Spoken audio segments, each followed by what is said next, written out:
સમાચારોમાં આગળ વધીએ તો દ્વારકામાં કોંગ્રેસની ચિંતન શિબિર ચાલી રહી છે। આજે બીજો દિવસ છે। રાહુલ ગાંધી સંબોધન કરી રહ્યા છે। उससे 10 गुना ज्यादा बीजेपी ने गुजरात की जनता का नुकसान किया। यहां पे कांग्रेस पार्टी के किसी व्यक्ति का गला काटा नहीं काटा। कोविड में यहां पे 3 लाख लोग मरे। गुजरात के लोग थे, गुजरात के किसी का भाई, किसी की माता, आपके भी बहुत सारे फैमिलीज के लोग कोरोना से मरे होंगे। दिखाओ, हाथ उठा के दिखाओ, ये देख लो, ये कैमरा चलाओ जरा यहां पे, ये देखो। और गुजरात का हर परिवार, अगर आपने ये सवाल पूछा तो हर परिवार हाथ उठा के कहेगा हां, मेरा भाई, मेरे माता, मेरे पिता, मेरा बच्चा कोविड के कारण मर गया। कहते हैं गुजरात मॉडल है, ठीक है, गुजरात मॉडल है, तो गुजरात मॉडल में गैस सिलेंडर नहीं थे, ऑक्सीजन सिलेंडर नहीं थे। गुजरात मॉडल में वेंटिलेटर नहीं थे। मैंने अपनी आंखों से देखा, सड़क पे, हॉस्पिटल के सामने, गाड़ी के अंदर लोग मर रहे थे। तो ये जो बीजेपी की राजनीति है, ये गुजरात का नुकसान कर रही है। बेरोजगारी, जो आपकी स्ट्रेंथ है, गुजरात की स्ट्रेंथ क्या है बताओ मुझे। मैंने आपको सच्चाई की बात बोली, बताओ क्या स्ट्रेंथ है। बिजनेस, बिजनेस में किस प्रकार का बिजनेस?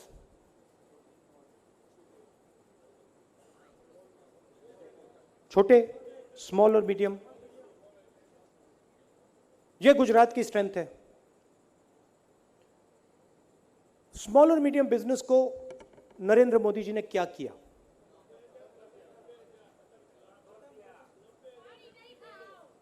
हाँ, खत्म कर दिया। जीएसटी, नोटबंदी,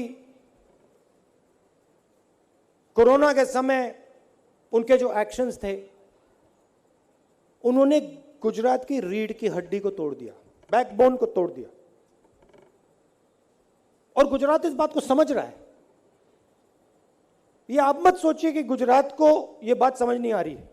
गुजरात देख रहा है कि हमारी स्ट्रेंथ होती थी स्मॉल मीडियम बिजनेस, हमारी स्ट्रेंथ होती थी इनोवेशन, हमारी स्ट्रेंथ होती थी देश को रास्ता दिखाने की, सब उड़ा दिया। 3-4 लोग गुजरात को चलाते हैं, पूरा का पूरा पावर सेंट्रलाइज कर दिया। अब प्रॉब्लम क्या है? अब मैंने आपको कहा कि आपके सामने बहुत बड़ी अपॉर्चुनिटी है। प्रॉब्लम क्या है? मैं देखिए साफ बोलता हूं, और मैं गुजरात की जनता के सामने बोल रहा हूं। तो प्रॉब्लम क्या है? अपॉर्चुनिटी है बीजेपी एक साइड, दूसरी साइड कांग्रेस पार्टी। प्रॉब्लम क्या है?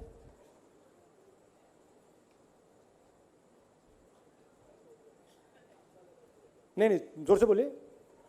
हाँ, प्रॉब्लम यह है कि जब गुजरात की जनता कांग्रेस की ओर देखती है, तो उनको क्लियरली कांग्रेस क्या करना चाहती है, उसको कैसे करना चाहती है,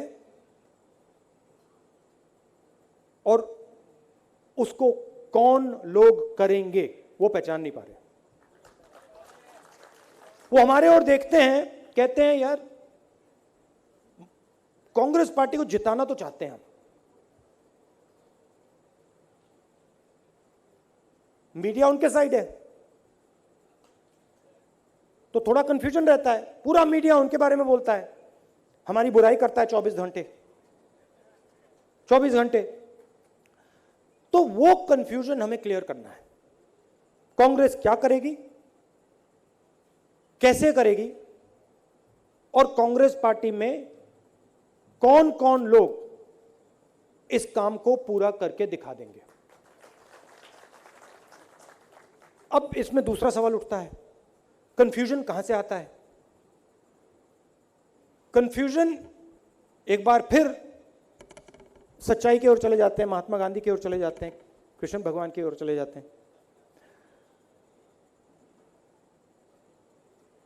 करता कौन है, बोलता कौन है, इसमें डिस्कनेक्ट है कांग्रेस पार्टी में। एक तरफ वो लोग जो 24 घंटा लगे रहते हैं, जमीन से जुड़े हैं, बीजेपी से लड़ते हैं, लाठी खाते हैं, और दूसरी तरफ बहुत सारे लोग जो एसी में बैठते हैं,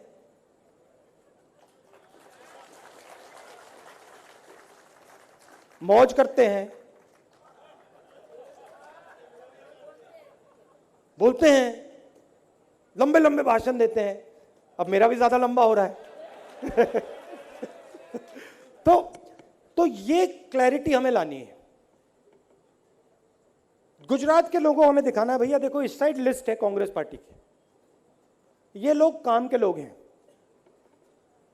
ये लोग जमीनी लोग हैं, ये लड़ जाएंगे, ये गुजरात को रास्ता दिखा देंगे और करके दिखा देंगे। और इस तरफ ये लोग हैं, ये डिस्टर्ब करते हैं, बीजेपी इनको ले जाइए। आपको और कौरव चाहिए, उठा के ले जाइए, जितने चाहिए लेते जाओ, हमें नहीं चाहिए। हम आपको तोहफा देते हैं, ले जाओ उठा के। हमें कांग्रेस का जो खून है, डीएनए जो है, वो चाहिए। और मैं आपको बताऊं, सच बताऊं तो कांग्रेस पार्टी को बदलने के लिए, यहां पे मतलब तूफान लाने के लिए 25-30 लोगों की जरूरत है। 100, 200, 500, 1000 की नहीं। अगर आप में से 25 लोग मन बना लो कि क्यों भैया अब ना हम बीजेपी को यहां से उखाड़ के उठा के आउट कर देंगे, 25 लोग, मुझे 26 नहीं चाहिए, और उसको भी मैं डेवलप कर सकता हूं, मुझे 25 भी नहीं चाहिए, 5 चाहिए। 5 लोग मुझे मिल जाएं और उन 5 लोगों को 5 लोग मिल जाएं, काम हो जाएगा। तो अब हमें क्या करना है?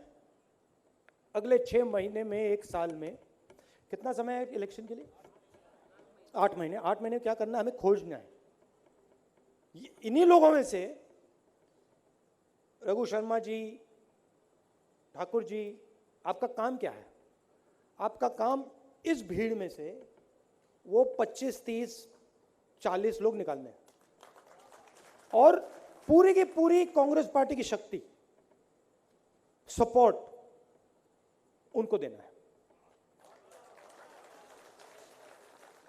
और मैं आपको स्टेज से कह रहा हूं, आपने कहा हम हाथ जोड़ लेंगे, पैर पकड़ लेंगे, कोई जरूरत नहीं है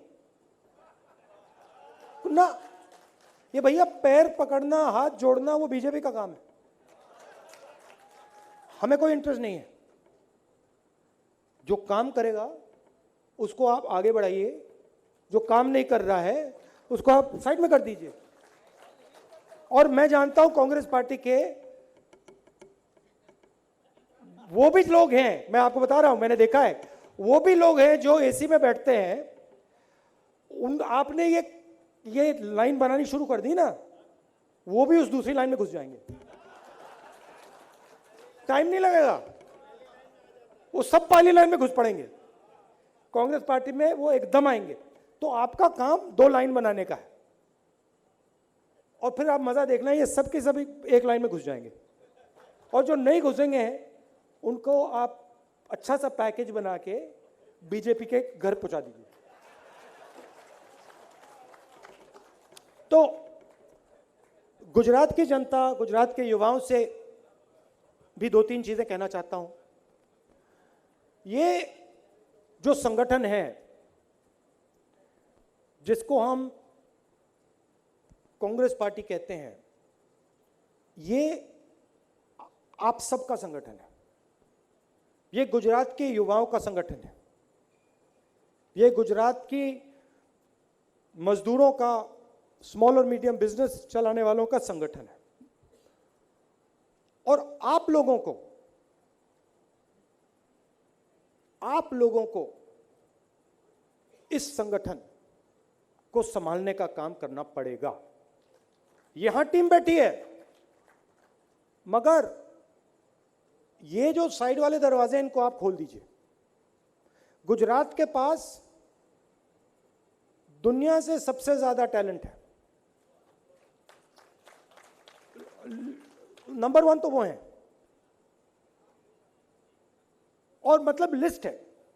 किसी भी देश में चले जाइए, हिंदुस्तान को छोड़िए, अमेरिका चले जाइए, जापान चले जाइएगा, आपको वहां पे गुजराती मिल जाएगा जो अपना वहां पे मतलब काम कर रहा है। और दुनिया के सब गुजराती देख रहे हैं गुजरात की ओर, कह रहे हैं भैया ये हो क्या रहा है, ये हो क्या रहा है। हमारी जो स्ट्रेंथ थी उसे वीकनेस बना दिया। तो मिलकर आपको और गुजरात के युवाओं को, गुजरात की जनता को, गुजरात के एनआरआईज को गुजरात के लिए एक नया विजन बनाना पड़ेगा, रास्ता दिखाना पड़ेगा। अगर आप जाएंगे गुजरात की जनता के पास और कहेंगे भैया हमें सत्ता दे दो, गुजरात की जनता कहेगी नहीं भैया।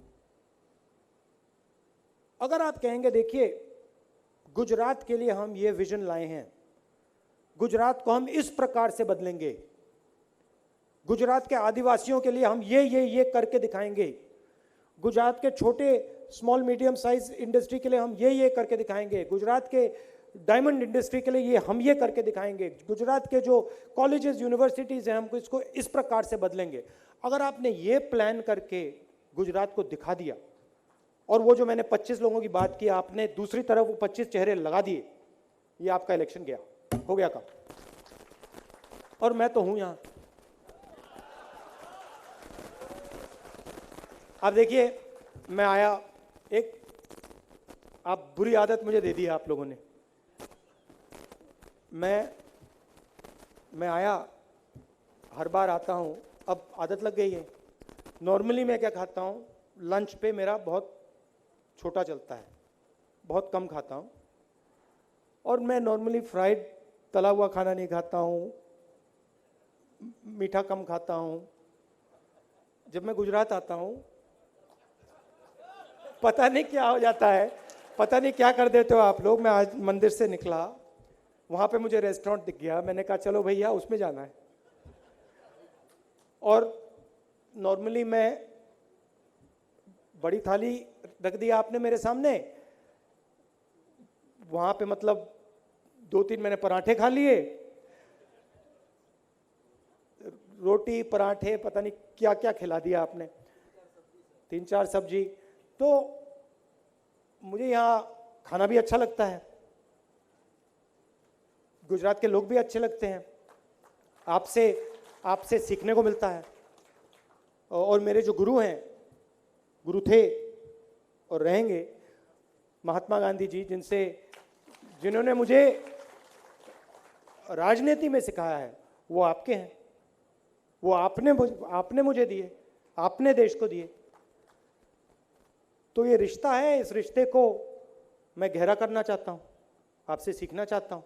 तो जब भी आप चाहो, जहाँ भी आप मुझे ले जाना चाहो, बस बुलाने की ज़रूरत है, मैं हाजिर हो जाऊँगा।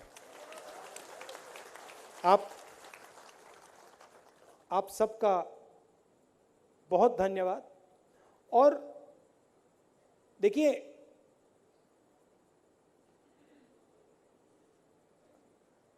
लड़ाई खत्म होने से पहले मैं आपसे एक ही चीज मांगता हूं, दो चीजें नहीं मांगूंगा, एक चीज मांगता हूं।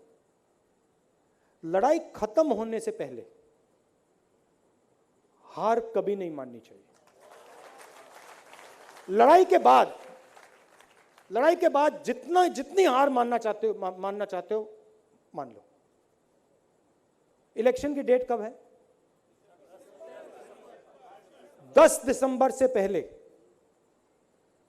कोई भी कांग्रेस का कार्यकर्ता, कोई भी कांग्रेस का नेता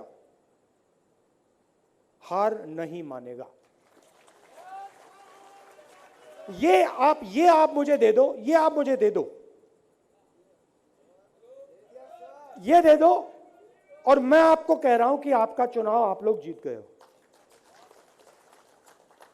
धन्यवाद।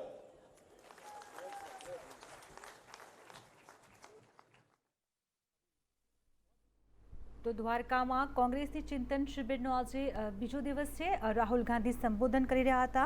તેમણે જણાવ્યું કે સત્યતાની લડાઈ લડવાની છે, જેમાં સીબીઆઈ અને પોલીસનો ભાજપે ખૂબ જ દુરુપયોગ કર્યો છે, ઈડીનો પણ દુરુપયોગ કર્યો છે તેવું રાહુલ ગાંધીએ જણાવ્યું છે।